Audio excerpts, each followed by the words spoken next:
Hi, everyone. Today, we're going to be doing faculty development on recognizing and avoiding gender bias in written evaluations. I'm Kelley Chuang, and I'm one of the associate program directors for the UCLA Internal Medicine Residency Program. And this is something that we all do very much on a daily basis as clinician educators.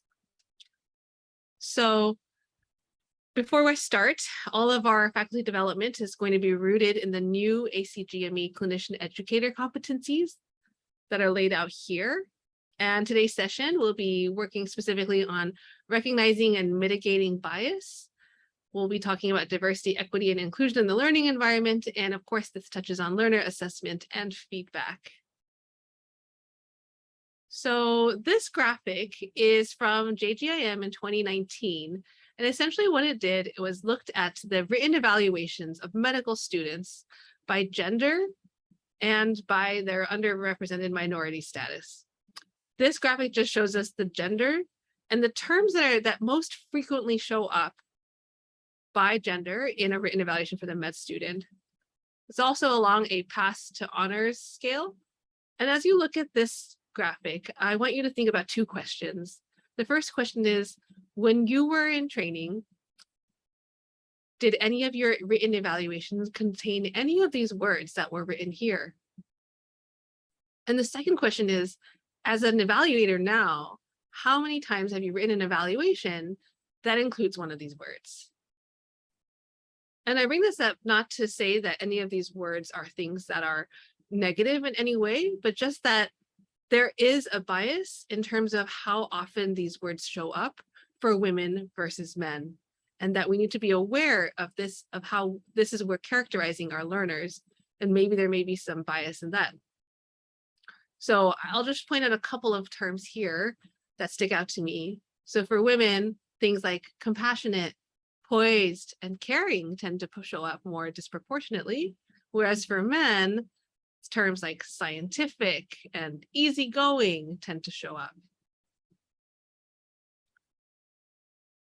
So this is a wonderful guide that I look to when I'm writing an evaluation for a learner. And I think it's something that we need to remind ourselves of each time we're writing an evaluation, because frankly, gender bias is not just a male problem, it's an everybody problem.